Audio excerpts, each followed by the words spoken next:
Hey everyone, this is Mike, and today we're talking about Black Mage. Now, Black Mage is a job that for some reason just keeps getting better with each expansion, and Endwalker is no exception to that.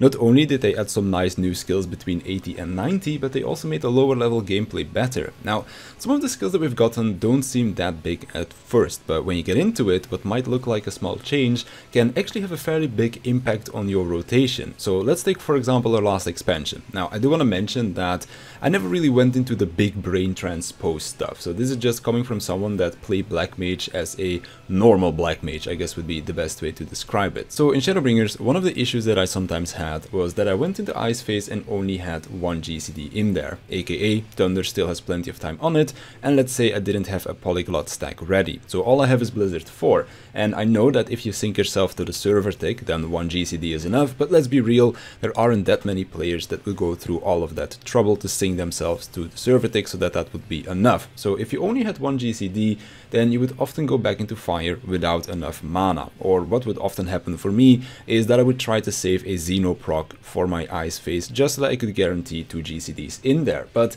then you're kind of going against what Xeno is for. Xeno is this instant cast spell that you can save for a very long time for when you need it, be it either to move, to weave off global cooldowns, or to just deal damage because it's quite a strong spell, but I found myself often needing it for that extra time in Umbral Ice instead, and this is where Paradox comes in.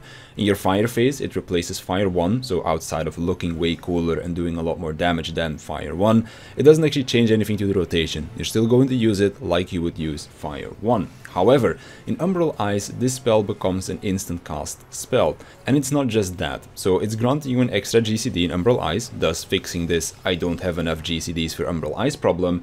It's also an instant cast, so weaving and movement, and it also resets the Umbral Ice duration. Now, this last part I never really felt like it was all that important, but I guess if you're using some Xenos, maybe refreshing Thunder, then it could come in handy that it also resets the duration of Umbral Ice. And this has a very big impact on your gameplay. Now you don't need to care about saving stuff for Umbral Ice, and it also means that you're more free in where you want to use your Polyglot stacks. On top of that, we were also given a new skill that grants you a Polyglot stack as well, so it's a lot more flexible now in where you want to use these stacks. Speaking of stacks, both Sharpcast and Triplecast now stack up to 2 times, and the Triplecast one is intrinsic to the ability, so as soon as you unlock it, you'll have 2 charges on it, which I was really not expecting to happen. So if we look at it, we now have 2 charges on Triplecast, 2 charges on Sharpcast to guarantee those procs.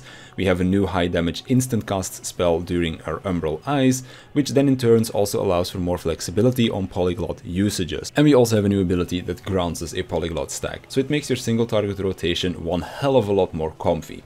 And then we're only talking about single target stuff, because the AoE rotation has also been fleshed out a whole lot more in Endwalker.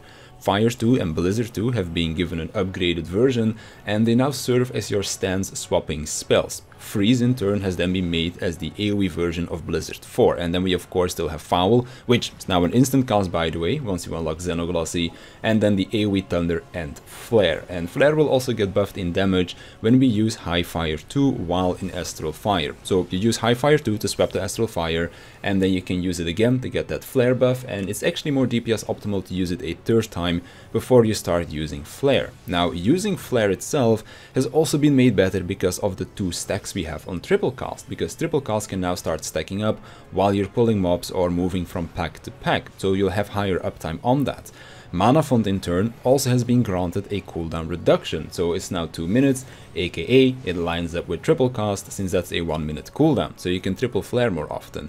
And whenever you don't have Mana Font ready, then you can just use that 3rd stack of Triplecast on High Fire instead, because that also has a fairly long cast time. So while it sounds like there are a lot of changes, they are minor changes that enhance the gameplay experience and make Black Mage one hell of a lot more comfortable to play.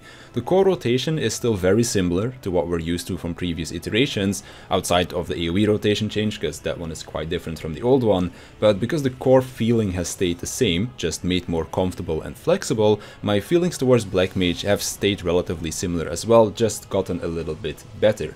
I really enjoyed it in Shadowbringers once I finally decided to dedicate some time to playing it, and now it's only been made better. So both Red Mage and Summoner are going to have to impress me quite a lot if they want to have a chance at my favorite caster spell, because Black Mage is going to be making it very hard for them. And I think that about does it for my first impressions on the job.